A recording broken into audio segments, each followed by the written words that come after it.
This is an art attack. This is an art attack. This is Art Attack.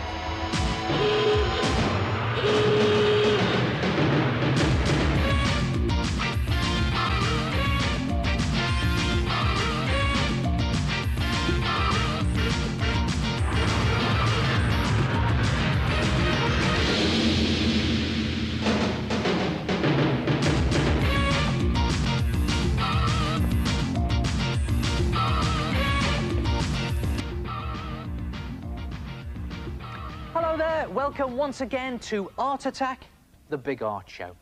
Now, do you ever get hungry when you're painting or drawing? Well, I've solved the problem. Paintings that you can eat, using paint that you can eat. Well, it's jam actually, but look at all these different colours. You've got the yellows, you've got the greens, you've got the reds. And to do this, you need a slice of white bread. You cut the corners off, cut 2 circles in the middle, and you get something that looks like that. And now, the messy bit. You get 2 small dollops of red jam and just paint it on to the middle like that of little round circles there. Now the good thing about this is it's very messy, and all you do afterwards is lick your fingers. So I'm going to put those to one side now, and then you get some red jam and you paint on to the triangles and cover them completely. That's it, just slop it on, get it right to the edges. Use that one for that. There's just really slop it on there, right to the corners. So it's completely covered. And put those to one side as well. You also need 4 small slices of bread and cover them in peanut butter, and 2 rolls, cut them in half and cover them in green jam. Well, you can get some lime marmalade or gooseberry jam. Then, the clever bit. Take a cottage loaf. That's one shaped like this, round at the bottom with a dollop on top, and cut a slice out of the middle. So you've got that shape. Now, another messy bit. Get some this lime marmalade, green jam, just smear it on the top like that, right across the top. And then you get another dollop of it, smear it right across the bottom, just literally scooping it out now onto the bread. It's right to all the corners. And so you've got 2 stripes of green on it. Just patch that corner up there. And then get some strawberry jam. And a big scoop right along the middle. So you've got 3 stripes effectively. You've got a green one, a red one, and then a green one. That's it, right along the middle like that. Just pat it out. Then you put a big dollop of it across the middle like that. And can you guess what I'm doing yet? There it is. Now just put that to one side like that. Carry it carefully. Put my board to one side. And then you bring in your 4 slices, complete with peanut butter, of course. The 2 slices up there. You bring in your 4 half slices of rolls. And now your 2 triangles that you painted red with strawberry jam. And to complete it, you put the cottage loaf on the top, together with 2 eyes. And yes, you've guessed it, a turtle sandwich. Kawabutty.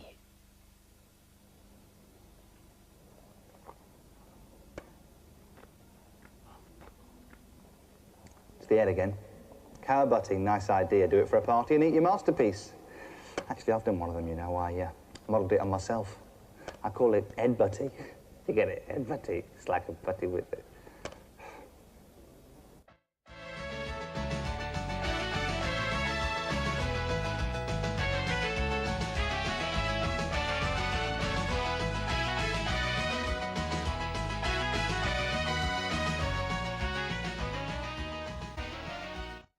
Give Michael Duffy a couple of bin liners and he'll give you a fashion attack.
Have you ever dreamed of seeing your name up in lights? Well, you don't have to go to Broadway or Hollywood. You can do it yourself in your own home. All you need is a black sheet of paper or card and some of these, coloured chalks or pastels. But you must have a white chalk. Now, the idea is to write your name, or whatever you want to say, using the white chalk, and leave some gaps in your letters. Now, I don't mean in between your letters, I mean in the letters themselves. You can see there I've left a gap. Now, the gaps must be about 1 centimetre at least. I'll put another one in there. And the reason for the gaps is that I'm going to put my name up in neon lights. Now, I don't know whether you've ever seen one of these displays, but a neon display has all these tubes on it that have got gaps in them. And by copying these gaps, you make your writing look neon. And now, the good bit. Take a coloured chalk and go all the way around the white marks that you've just made, keeping very close to the edge of the white. In fact, if you can, it's best to see no black in between the white and the coloured chalk. Use any colour you like. I find that these nice, bright pastel colours work best. There it is. Now you can see I'm going all the way round the white here, including going in through the gaps. There's one of my gaps there. Go around that. I think you can probably see it by now. The neon effect is beginning to take shape. I'll just colour that in there because there's a little bit of black showing. You can always go over it later on. I'll just swap colours there to show you. Right round there, right round the edge. And again, through the gap there. Up to the top. Tidy all the black bits up. When you've done it, just tidy that bit up there.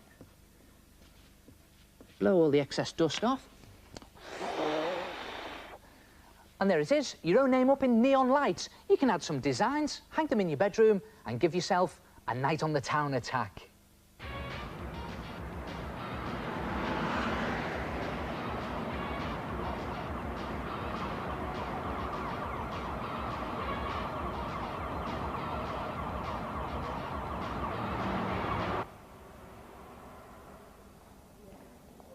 The head again.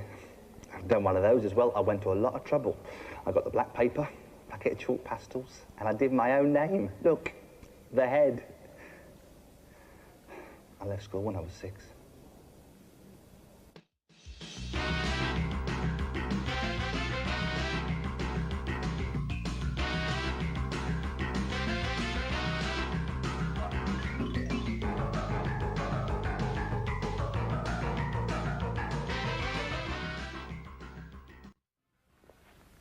Length of string, 2 dangly bits, weight on the bottom, paper cup on the other, hole in the bottom, tape over hole, bring in some paper, pour in some paint,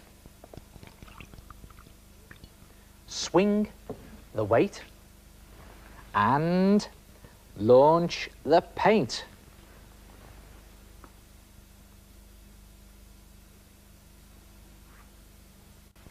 But you know me, I like to experiment.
The head again. So, it's a plastic cup, fill it up with paint, hole in the bottom, hang it up and give it a swing. Now, I'm sure you don't need me to remind you to only do it outside, all right? Okay? only outside. It would be very, very silly indeed to do it inside. I mean, after all, who knows what sort of mess you'd make. Look, I'm sorry once. How many more times? My name's Debbie. This is my mask. It was made from a mould, and then I decorated it. I'm Abigail. This is my mask. I decorated it with silver paint and glitter. My name's Jemima. This is my mask, and I made it by having layers of tissue paper and covering them with PVA glue. Great masks from Bedgebury School using tissue paper and PVA glue mixed with a little bit of water. Now, how'd you get the shape of the face, I hear you ask? Try a balloon. Mind you, you will notice that a balloon has got a smooth surface and your face has got all these bubbles on it, like your eyebrows, your nose, your mouth and your chin. Well, you can make these using plasticine or modelling clay. Now, it's just a case of sticking these with sticky tape onto your balloon, so you get something that looks like that. And then you get an old shoebox and you press your balloon into the shoebox so it holds it nice and firmly. Then you get some lengths of tissue paper, some strips, and you just literally slop on some PVA glue mixed with water. Now, the idea is to get it onto the face area of the balloon. And again, going over all the modelling clay that you've used. You get another strip there, put some on there. That's it. Keep going right over the face, and it doesn't matter if it isn't neat. And again, it doesn't matter about these tassely bits hanging over the edge, because it all adds to the mask effect. Keep going till you've completely covered the face, and then do it another 4 times. So that's 5 times altogether, and you'll find that when it's dry, if you leave it overnight, it will look something like that.